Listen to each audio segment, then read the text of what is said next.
Hey, everybody.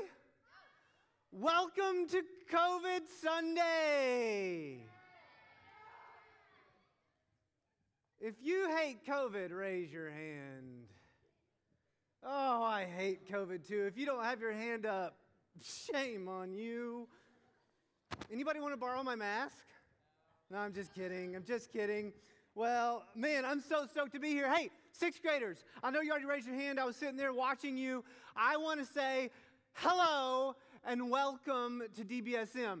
I get the privilege of being a part of DBSM, but I don't get the privilege of being here every week, every Sunday, and every Wednesday. So if you're a sixth grader, I just want to say hi. My name's Jason. You'll see me off and on. I get to hang out a lot with Keaton and Gabby and everybody. And you guys, can I give you a secret? You won't tell anybody? This one person won't tell anybody? The rest of you will? I'm not telling you then. No, I'm serious. I'm not telling you then. Y'all, for real, y'all want to hear a secret? Like a really good secret? Could somebody slap him? Well, before I tell you the secret, here's what I need you to do. I got a secret. Remind me, hey, who I can't see with the light. Is it? Yeah, you remind me I've got a secret. But for the moment, here's what I need to do. As Keaton said earlier, we live in really, really odd times, and we were dying to get you guys back here and to start this whole thing up again. So our elders worked with us, and we made sure that we had a way, and we promised our elders a few things. Number one, that we would wear masks on our way into the building until we were seated. And then once we were seated, we promised our elders, those people run our church, by the way, that we would have one chair in between every student. Oh! So, could you guys, it's totally cool. I don't blame you. It's awesome. Can y'all do me a favor? If you're sitting in a chair, leaders help me out here. If you're sitting in a chair right next to someone, can we just add some chairs, move some around? I want you to sit by your buddies, but you can you know what you can do? You can just spread your chair out if you don't have another chair to separate you. Just make sure, if you will, that there's at least one chair in between you and the person next to you, okay? So that could be one chair's length, that could be one chair for real, that could be one imaginary chair, that could be one brown chair, that could be one black chair, that could be a great chair. A little more here. That's not one chair. That's not one chair. A little more here. Give me a big line right here. Yeah, is it smoky in here to y'all? Do we have a fog machine on or something? Yeah, a little chair there. Maybe you could just, I don't know, yeah, slide down one. There you go. Look how smart you are. Yeah. Right there in the middle, Caleb, help me out. Right there, y'all slide apart. You slide apart. Yeah, a little bit more. There you go. Right here, girls, y'all help me out. Because the elders are my bosses, and I want to go to them and say that we've honored what we're saying we do. We want to be men and women of our word. So let's do that. Cool. Leaders, make sure we got a chair in between. Girls, if y'all help me out just a little bit, maybe dudes, y'all could help them out by scooting down. Yeah, perfect. Y'all are good. Okay, cool. Thank you very much. Man, you have passed the COVID test for this morning. Good job. Right here, could y'all separate? Help me out a little bit? Help me out. Scoot down. Right. I can't see with the lights. I'm sorry. You look like Javier Salazar for me, but I don't think you're not Javi. I can't tell who y'all are with these lights sometimes. Okay, cool. Leaders, if we don't look good, y'all can see it better than I can. Help me out. Thank you. The reason we're doing that is we want to be as most loving as we can to all people. Can I just say something real quick to you middle schoolers? Wearing a mask is I don't know. Wearing a mask is annoying, and nobody likes it. But for right now, while we're figuring out stuff, our goal is to obey our governing authorities. We also are loving to all people, and so right now we're figuring out the best way we can do just to see you because we love you. And man, we've missed you. We have missed being with you, so welcome back. How many have started school yet? How many your school imploded and there is no school anymore? Yes, my prayers have been answered. Yeah, well, school's coming. It's all going. We have missed your faces. It's so good to see you. Online stuff is cool, but it's really not. So online stuff is awesome, but it's really not. We miss you. We miss people. We are so glad you're here because you know what? The church, really, at its core, it's a lot of things. But the church, us, it's a group of people who gather. And man, it's hard to be the church when you can't gather. So it's really fun to be here. Sixth graders, Keaton said this earlier, welcome to our DBSM family. I'll be honest with you, sixth graders, you have entered, it's hard coming from fifth grade to sixth grade and entering this ministry and learning all this stuff and meeting all these new people. It's really hard when it's COVID and you're doing that. So sixth graders, you will forever be the class that entered into DBSM during COVID. No one else, God willing, please, Lord, will have that title, okay? But you do, and so we're really glad. But COVID has been exhausting. Do you agree? Annoying at best. Absolutely ready for it to leave. Can anybody make that happen? What's that noise? What is it? Okay. Listen, here's what's going on. Our world has gone crazy and exhausting. Schools, like you don't even know what school's going to do or happen or what's happening or when it's happening or who's going to get and this is going to get. I have a friend, he's an assistant principal at a school, local school. He said they've made all of their high school hallways one way, so you can only walk one way. So part of me is like, that does nothing to help COVID, but that's cool. So if you have a class like right here, sorry, you got to walk one way, like around the whole building to get to your class. Why are you 35 minutes late? I had to walk one way, right? So school is up in arms. Why is my mic popping? COVID got into my mic. You're right. COVID got into my mic. Well, Ryan, do I need to rip this thing off and yell? I can yell all day. So businesses, some of your parents may have been impacted by this, that businesses are like, some are closed forever. I've had some friends having to close their business forever. Unbelievable things that have gone on. Families are stressed out. Do you know that the rise in family tension, I'm going to leave it there to be nice, it's risen more than anything in our recent history because families are at home. There's so much tension between families. I mean, you got schools, you got businesses, families, the mask debate. There's been, you know what's hilarious to me? One of the most polarizing things right now in our country is a mask. Do you wear it or do you not? And it's like one of the most polarizing things, right? Not abortion, but a mask. So here's where we are, and there's an unrest there, and it's just exhausting to go through that. Our economy, meaning like there might be some great financial stresses in there, and it's just exhausting. And it reminds me, my oldest son, if y'all haven't ever met him, his name's Cameron, he's 6. When he was 2 years old, it reminds me of this like string of events that I went through with Cameron. You see, I failed as a dad a lot, but I have succeeded and nailed it at one thing. My sons, 2 of the 3 of them, one of them can't talk, can't think, he doesn't know who he is. I made sure their first stuffed toy was none other than Leonardo of the Teenage Mutant Ninja Turtles. This is my greatest success as a dad. My kids are obsessed with Teenage Mutant Ninja Turtles. When I get to heaven, the Lord will say, you weren't a great father. No, I'm just kidding. That's a joke. That shouldn't say that. But he will say, did one thing wonderfully. Well done, good and faithful servant. You made your kids love Teenage Mutant Ninja Turtles. I think God will say that. I really don't. But this is what he loved. And this is one of his first stuffed, do you call this an animal? It's an animal. Stuffed thingies, stuffed mutants. This was one of his first ones. And when Cameron was 2, he would take Leo, and he loved Leo. We now have all 4 of these turtles, and my sons fight over them. But when he was 2, he would sleep with this thing every night. But there would be an unrest in Cameron almost every night. He still didn't like going to sleep. He didn't like going to sleep. There was unrest. It was just a little bit uncomfortable. It was a little bit crazy. It was a little bit hectic. And he would take this Leo. That's all he wanted. He would get in there and he would go, Daddy, Weo. Weo. Daddy, Weo.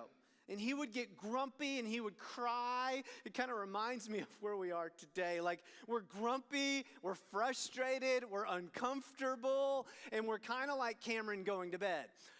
And he goes, Daddy, give me Weo.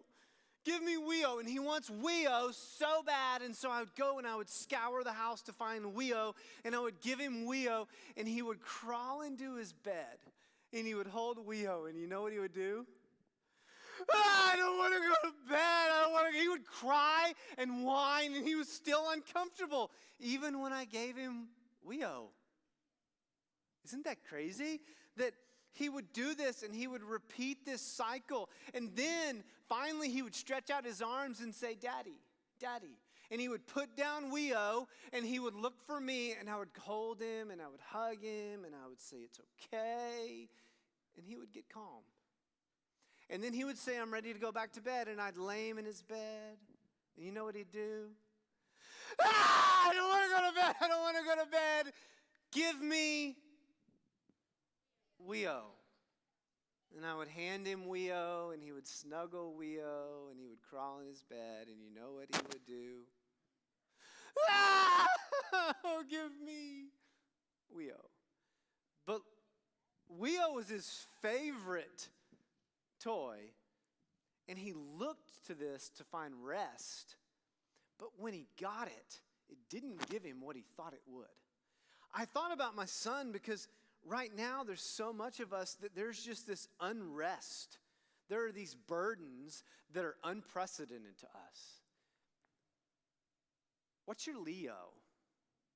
What are you reaching for, that you're grabbing for, that you're saying, man, if I just had this, if I could just be around my friends again, if I could just get into school again, if football's canceled, I'm canceled because that's all I got. If my parents could just, if we could just, and you're reaching for it, and then when you get it, guess what? You're still not at rest. You're still not finding what we would call peace.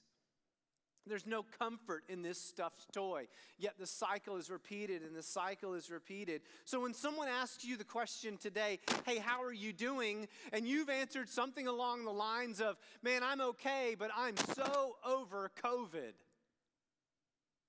I'm okay, but I'm just a little tired.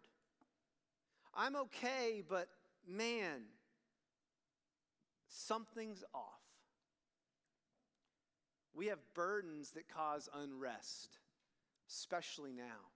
You know what we look to? We might not look to Leo, but we look to things like the friend groups we have. We look to the sports we play. We look to the girl or the guy we're dating. We look to the family we have, the money we have, the things we have. We look to, there's a natural drift that when we're uneasy or unrested, that we look to these things to comfort us. And then when we grab Leo, we realize that it didn't work. So in a time of COVID, in a time of unrest, where will you find your rest? Where will you find a relief for these burdens? Because all of these things, your parents' approval, if we could just get my parents' approval. Hey, listen to this one. If we could just get a vaccine, life is good again. Let me tell you something. Vaccine, fantastic. I hope it comes tomorrow. No problem. Woohoo! But a vaccine's just like Leo. A vaccine doesn't bring you rest. It doesn't bring you comfort. A mask doesn't do that either. The lack of a mask or wearing it doesn't bring you comfort and rest. So what will? Can I show you what will? Can I show you through one of my favorite stories what will bring you rest and relieve your burdens today? It will relieve the burdens that COVID or family or school or whatever might cause you through one story. It's in John chapter 4. If you have your Bibles, I'd love for you to bring your Bibles. I'd love for you to open them in John chapter 4. do me a favor, if you have your Bible on your phone, we're going to do something different this year. We're not going to allow Bibles on phones for a lot of reasons. We'll get into that later, but if you have a phone, put it away. If you have a paper Bible, open it up. If you have a Bible written on stone, that's fine too. But if you don't, that's cool. And so we'll be in John chapter 4. And I want to show you the story of a woman who meets Jesus, and he relieves all of her burdens and gives her rest. He relieves 3 great burdens that this woman has and gives her rest. Let me set the story up for you and tell you about this woman. In John chapter 4, in verses 1 through 5, you see kind of the journey begin. You see, Jesus is on a journey, and Jesus is going to walk through. There's to where he's going, there's 3 paths to get there. Kind of, roads. They didn't get in the truck and drive.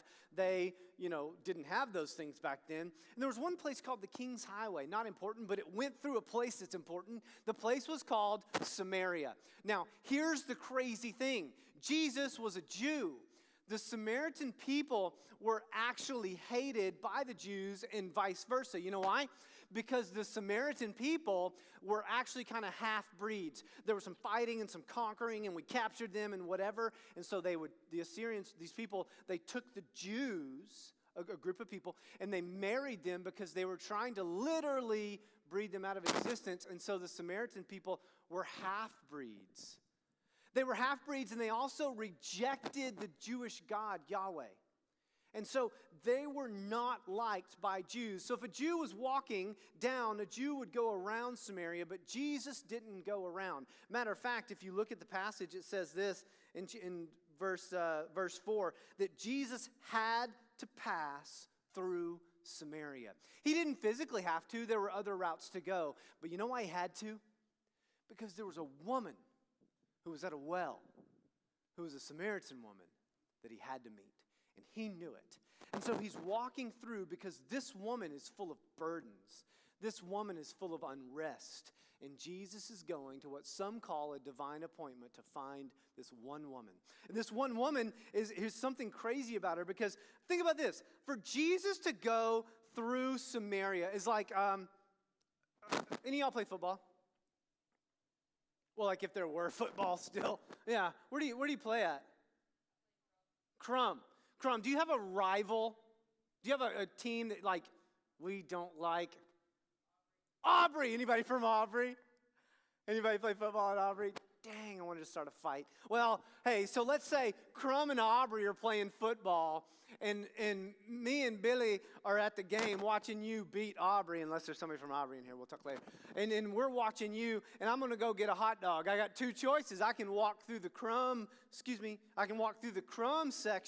I'm getting a hot dog. Or I could walk through the Aubrey section. Sorry, I got my Crum gear on. Yeah, go Crum. Aubrey's going to get beat. Go Bobcats. And I'm going through the Aubrey section. I'm just getting a hot dog. Which way would you think I should go? Through the Aubrey section? Get out of the way, man. Or through the Crum section? I would choose the Crum section. But not Jesus. Jesus chooses the Aubrey section. You see what I'm saying? He goes through enemy territory because he's trying to find this woman at the well that he knows is there. And so here's where he's going, and here's what's happening. And then in verse 6, Jacob's well was there, so here enters the well. And Jesus is about to relieve these 3 great burdens of this woman. But here's what's absolutely crazy. Listen to me about this woman. This woman has no friends. This woman is actually, it was thought that there was an edict out in her town that she could not marry any more men.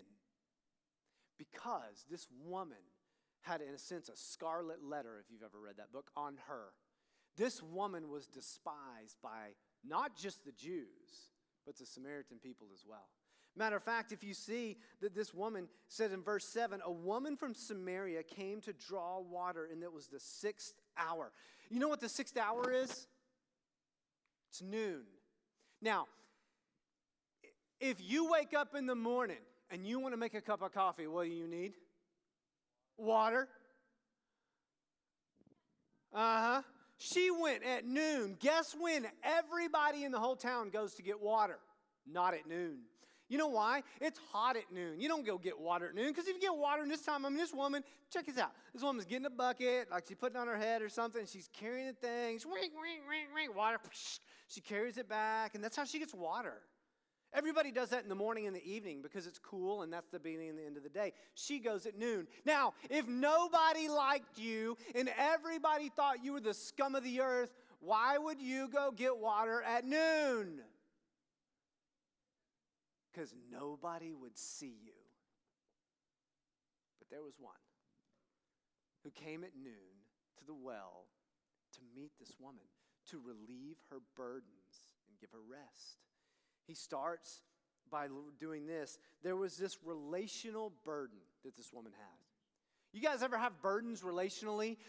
You ever had a friend do you wrong? If you've ever had a girlfriend or boyfriend, like, break up with you and you're still best friends? Nope, you're not. You ever had something with a family member not go right? You ever been burdened in relationship? Think about this woman. She has no friends. Everybody despises this woman. And so here she is in this incredible burden of relationships. She's an outcast. She'd actually been divorced had 5 husbands, and the man she's with now isn't her husband. Do that math. So she doesn't have a very good track record with people.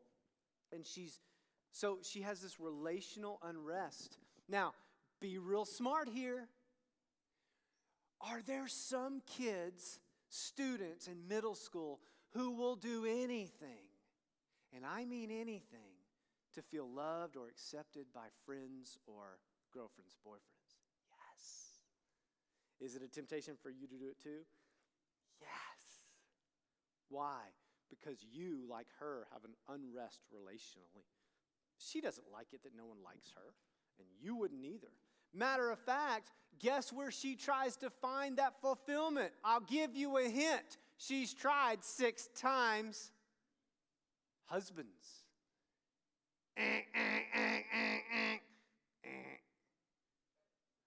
Do you think the other husbands like the other husbands? Is she divorced? Is she unfaithful? Yes, yes, and yes. Why is she willing to compromise all those things? Because she has no relational rest. That's why. And so she has this, and she's looking for that. And this is why it's tough for us. It's as if you got that hot dog at Crumb. We were at the Crumb thing, and I'm at the Crumb, and I got the hot dog. I walked through the Aubrey section. I got the hot dog, and then I walked back, and I decided to just sit in the Aubrey section. And everybody hates me.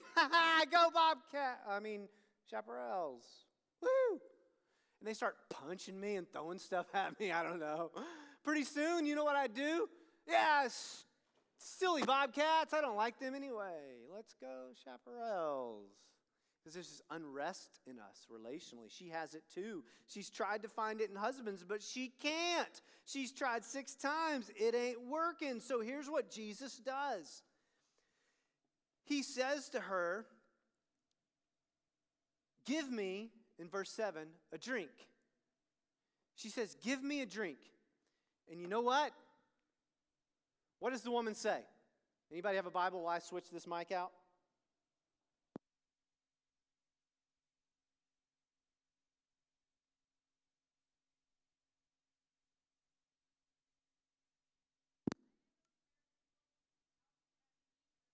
Rock on.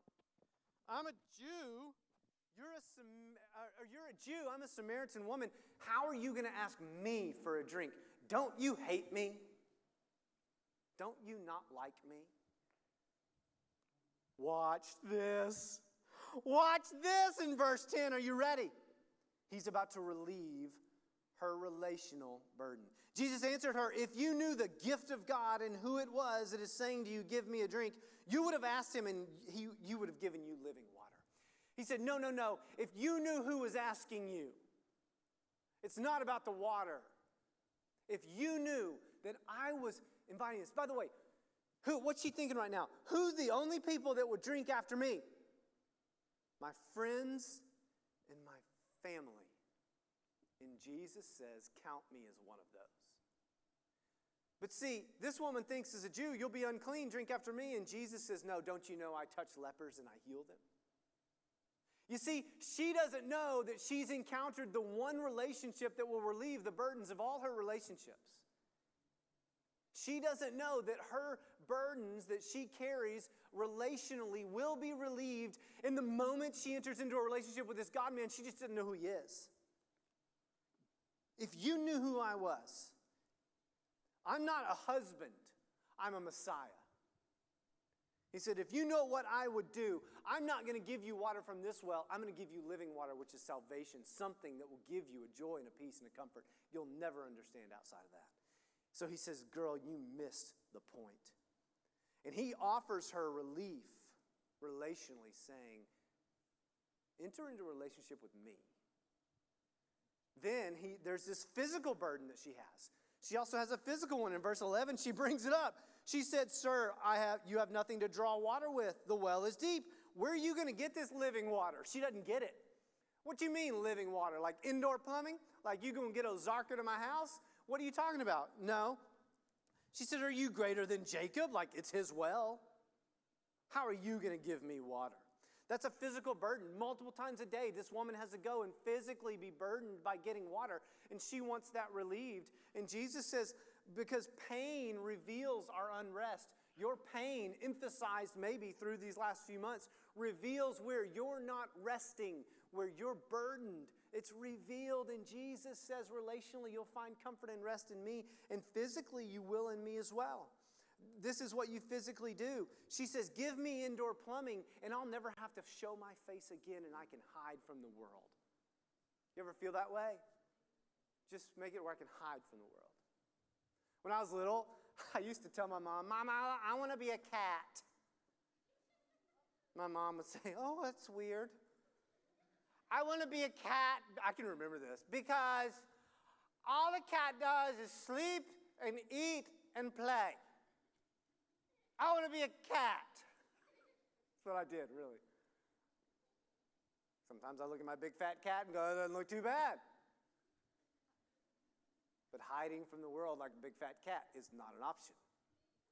And Jesus says, look, I'm not saying I'm going to let you hide from the world and give you indoor plumbing and all that. You don't have to hide behind this world. Listen to me, listen to me.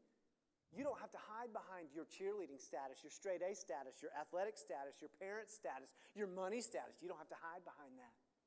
That's a burden you don't have to carry. You know why? Because Jesus offers something here. Jesus offers rest. He offers rest when he says, because she asked this one person, verse 12, greater than Jacob, verse 13, he said, everyone who drinks this water will be thirsty again. You'll never find satisfaction in this world. But he says this, whoever drinks of the water that I will give him will never be thirsty. The water that I will give will become in him a spring of life. And the woman said, listen to this. Sir, give me this water so that I will not thirst and I won't have to come back to this well. No, you get it? She asked the one person who can relieve her of all of her burdens. All she has to do is say, Jesus, give me the water that you offer. But she goes, yeah, could you pipe in the plumbing to my house? Could you make me the starting quarterback? Because if I was, then my life relief from my burdens. Jesus goes, no. You ever pray to God, God, just give me this part in the play. That'll make life good. We're asking the one that can give us relief to give us a facade of something we think provides comfort, identity, and relief. See, this is what she's doing. Give me this relief, worldly relief, this water, this physical thing. And he goes, no, the relief from your physical burden is to realize that physical things will never bring you joy, relief, and satisfaction. Nor can they destroy it. Can COVID destroy that in you? No. Can COVID make it challenging and difficult and weird? Yes. Maybe Jesus is calling a world to say, I can put you out of control with a microscopic virus. You look to me, not a vaccine. I'm not, whatever about vaccine, not my point. Don't miss this. Vaccine be great. Jesus is a lot better. You see, he relieves this, and then he relieves a spiritual burden. So she physically has this burden. She relationally has this burden. Jesus offered relief on both. And then spiritually he does. In 16 through 24, he says something amazing. Jesus, listen to this. This is the greatest Jesus juke in the Bible. Jesus says to her, 16, you see that? Hey, Beatrice, I don't know her name. Go and call your husband to come here. I want to meet him. Why is that funny? Because she got 6. See what he did? Jesus said, I know your deepest, darkest secrets. I know how grotesque you really are. But I'm still offering my relationship with you. I still want that drink. And then she starts to go, oh, I see you're a prophet. And then she gets into this religious debate. Doesn't that happen sometime with Christians?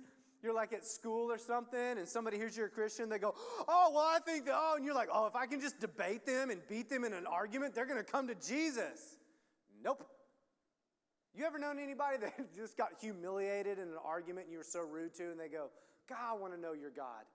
You're so smart and arrogant and mean. I want to know that God. No.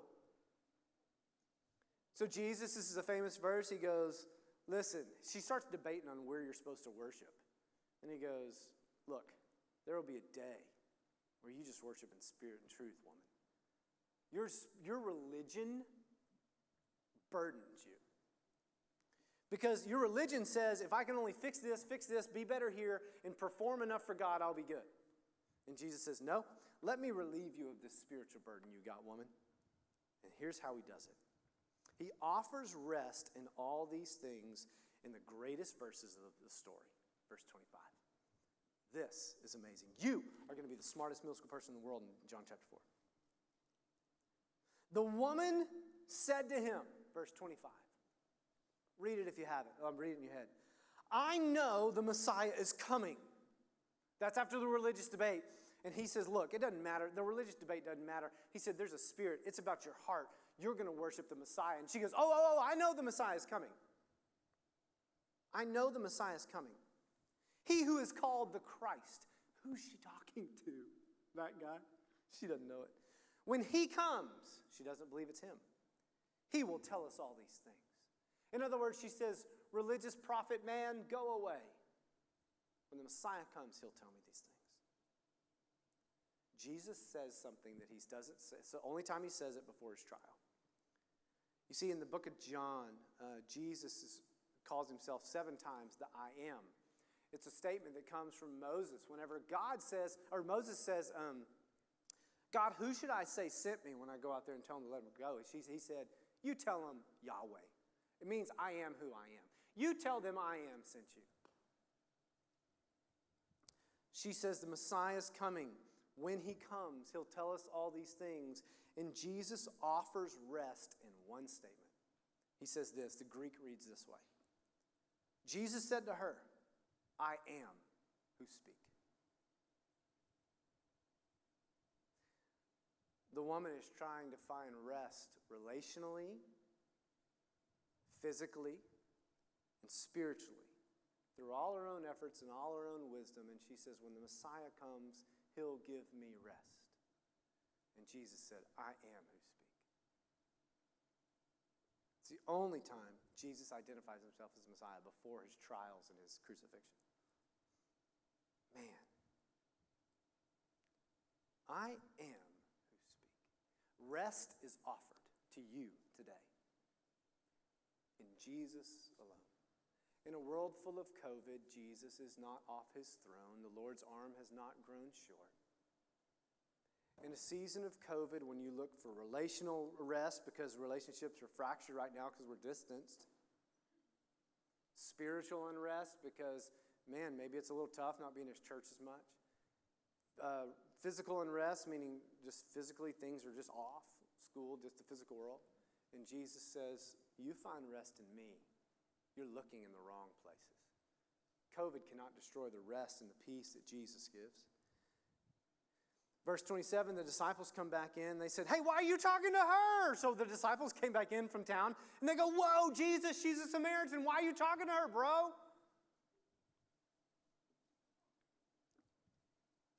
Verse 28. The woman receives the rest. So the woman left her jar and went away into town. The jar is the one thing she was hoping in to relieve all of those burdens, and she forgets about it. Have you ever had your mind on something so big and so vast and so amazing that you forgot something so simple, like your keys once you drive or whatever? One time I was going on a date with who's now my wife, and I was at our family farm, and I had my dog. I had an old dog, and I don't have her anymore, but I was at our farm, and I was so excited to get back to the date that I'm getting in the car, I'm getting ready, I'm driving down the road, and I get about 15 minutes down the road. My dog's name was Cammie, and I was 15 minutes down the road, and I went, Cammie! I left her there. It's funny. I left my dog by herself in the middle of nowhere. I drive back, and she's running down the road, you know. I was so excited about going on a date with this who was one day be my wife, I forgot my dog. This woman is so excited because she had met the Messiah that she forgets her jar. She forgets the one thing that she thought would bring her relief and rest and peace and comfort. And because she had met the Messiah. That was her physical rest was in that jar. So physically, she didn't need to rest in that jar anymore. She forgot about it. Then look what she does. She goes into town and she does something she never does. She came to the people and said, she talks to people. This is a woman who hides from the world. And now she's just yelling at everybody. She has relational rest because she's realized her relationship with Jesus is paramount to anybody else's relationship on earth. That she goes and she starts talking to people. And then she even has religious rest when she says this, come meet a man. He told me all I ever did. He told me how bad I really am. He knows about all my husbands. Oh yeah, I got 6. No, girl, not 3, 6. Yeah. So he knows all my husbands. Can this be the Christ? In a moment, Jesus relieves every burden this woman has. During a time that's really tough, during a time where we often look to weos, to find rest. And we get them and we hold them and we made the team and we got the girl and our parents got us the thing or the A's came in and we realize we still don't have the rest. Weo doesn't do it. You know what did it for Cam? When I would pick him up and I would hold him in his arms and I would say, I love you just like you are. I love you when you're crying. I love you when you're grumpy. It created a phrase that we use till today with all of our boys. We say it, I tell them, I love you all the time. I love you all the time. And I want them to know that all the time, I love them. No matter what they're doing or what they're not doing, I love them all the time. You know why I want them to know that? I want my boys to know I love them all the time because when they come around me, I want them to feel rest. I love them all the time, no matter what. If you feel unrest, if you feel burdened, Jesus says, come to me, all who are weary. I'll give you rest. Stop looking in the weos. What's your weo? What do you look for to rest that doesn't always come through? Or it makes you conform into something you're not. You're fake. Because you'll give anything for that. Father, I pray that we would be like this woman and we would forget our jars, that we would forget these things in this world that we look to give us rest because this world cannot, never will, does not offer rest. I pray, Lord, that like this woman, relationally, if all of our friends betrayed us, it would sting, but relationally, you are the relationship we desire. That you made a way to call us sons and daughters through the gospel, that if we would simply believe in the person of Jesus, his death and resurrection, that you would love us all the time, no matter what. And this woman, Lord, that she realized that when she starts going, come meet this man who knows about all my husbands and all my sin and all my darkness, and he loved me anyway. I pray for these middle schoolers, Lord, that in the middle of a tough, tough time, that they would find rest in the Messiah. Not in the world, not in their efforts, not in what we would call religion, but what we would call a relationship and salvation through the person of Jesus. It's in his name we ask it.